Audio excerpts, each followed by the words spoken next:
बलदेव थाना क्षेत्र के यमुना एक्सप्रेसवे पर भारतीय किसान यूनियन के साथ सैकड़ों की संख्या में किसानों ने यमुना एक्सप्रेसवे पर जाम लगा दिया। किसानों का कहना था कि समस्याओं का ना तो जमीनी स्तर पर निस्तारण किया जा रहा है और ना ही उनकी समस्या सुनी जा रही है। बारिश के कारण शहर के कई हिस्सों में जल भराव की समस्या हो गई है। गली मोहल्ले जलमग्न हो गए हैं। गलियों में घुटनों तक पानी भर जाने से कुछ देर के लिए लोगों को घर से निकलने में काफी परेशानियां हो रही हैं। वहीं बरसात के चलते कई लोगों के घरों में भी बरसाती पानी घुस गया है। बुल्ढाना में सरेआम अज्ञात शख्स द्वारा चंदन के झाड़ को काटकर चोरी किया जा रहा था। सूचना मिलने पर वन विभाग की टीम मौके पर पहुंची तो आरोपी फरार हो गया। जनपद सबल में कस्बा बहजोई से किराए पर एक वैगनआर गाड़ी ले गई। थाना धनारी क्षेत्र के गांव कल्हा के पास चालक से गाड़ी लूटकर फरार हो गए थे। इन्हें पुलिस ने कड़ी मशक्कत के बाद आज गिरफ्तार कर सलाखों के पीछे भेज दिया। भाजपा विधायक ने सपा सरकार पर जमकर हल्ला बोलते हुए कहा कि पिछली सरकार तुष्टीकरण की राजनीति पर कांवड़ यात्रियों को दबाकर डीजे नहीं बजाने देती थी, उन्हें खुलकर सड़क पर चलने नहीं देती थी। पहली बार प्रत्येक भोला ये महसूस कर रहा कि आज हम उत्तर प्रदेश में हैं, हम हिंदुस्तान में खुले आसमान के नीचे राहत की सांस ले रहे हैं। उत्तर प्रदेश के शाहजहांपुर जिले के बड़ा क्षेत्र में राष्ट्रपिता महात्मा गांधी की मूर्ति को कथित रूप से केसरिया रंग में रंगने का मामला प्रकाश में आया है। कांग्रेस के जिलाध्यक्ष कौशल मिश्र ने बताया कि ढका घनश्यामपुर गांव स्थित प्राइमरी पाठशाला के पीछे के मैदान में लगी महात्मा गांधी की प्रतिमा को कल भगवा रंग में रंग दिया गया। जिला प्रशासन से इस मामले में शिकायत की गई है।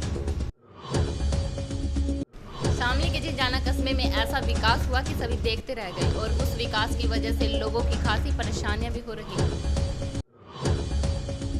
वृंदावन में लगातार हो रही भारी बारिश के चलते कई शहरों को आपस में जोड़ने वाली सड़क की हालत खस्ताहाल हो गई है, जिसे लेकर कांग्रेसियों ने अपना विरोध जताया है। यूपी के हापुड़ में खाकी को शर्मसार कर देने वाला एक वीडियो वायरल हो रहा है, जहां एक तरफ योगी सरकार यूपी कानून व्यवस्था को सही करने में लगी है, वहीं दूसरी तरफ हापुड़ में होमगार्ड उनके आदेशों को बलीता लगाते नजर आ रहे हैं। जी हां, ऑन ड्यूटी के दौरान एक होमगार्ड नशे में धुत हालत में होकर खाकी को शर्मसार कर रहा है। भवानीखेड़ा के गांव धनाना पहुंचे जाट नेता यशपाल मलिक ने कहा कि आरक्षण और रिहाई की मांग को लेकर हर हाल में 16 अगस्त से बड़े स्तर पर आंदोलन शुरू होगा और आंदोलन की रूपरेखा 12 अगस्त को रोहतक जसिया गांव में तय की जाएगी। साथ ही उन्होंने कहा कि जरूरत पड़ी तो इस बार आंदोलन में मराठों की तरह सख्ती भी बरतनी पड़ेगी। बिलराया खीरी के रेलवे स्टेशन के पास सचिवालय में राजस्व विभाग से आई टीम ने एक जटिल समूह के साथ बैठक की, जिसमें सभी समूह सखी और समूह गठन के संचालक भी शामिल रहे। इस मीटिंग में युवा अध्यक्ष दीपक सैनी का काफी योगदान रहा, जिन्होंने बाहर से आए सभी अधिकारियों के जल पान की सारी व्यवस्था की है। हरदोई के कोतवाली शहर क्षेत्र में एक ठगी का मामला सामने आया है, जिसमें एक इलेक्ट्रॉनिक दुकान से रेलवे इंजीनियर के पैड पर 3 लाख का सामान खरीदा गया और दुकानदार संचालक ने नकली ड्राफ्ट थमा दिया। जब दुकान संचालक ने ड्राफ्ट को बैंक में लगाया तो बैंक कर्मियों ने ड्राफ्ट नकली होने की जानकारी दी, जिससे उनके होश उड़ गए। देवरिया में बेटे की मौत के बाद उसकी बेटी और बीवी को घर में हिस्सा न देना सास और ससुर को महंगा पड़ गया।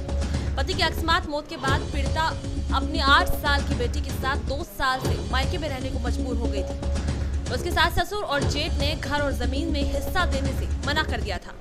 पीड़िता ने इसकी शिकायत महिला आयोग और डीएम से की। उसके बाद हरकत में आए प्रशासन ने गेट का ताला तोड़वाकर घर में दाखिल करवाया। बिजनौर जनपद के धामपुर में चीनी मिल से चीनी भरकर जा रही मालगाड़ी की 3 बोगियां पटरी से उतर गई। मालगाड़ी ट्रेन धामपुर शुगर मिल से कल रात 8 बजे चीनी की बोरी लाद कर निकली थी। जैसे ही मालगाड़ी ट्रेन कुछ दूर चली तो पटरी जमीन में धंस गई और पटरी मुड़ गई, जिससे ट्रेन के 3 डब्बे पटरी से उतर गए। इस हादसे में किसी के भी हताहत होने की कोई सूचना नहीं है।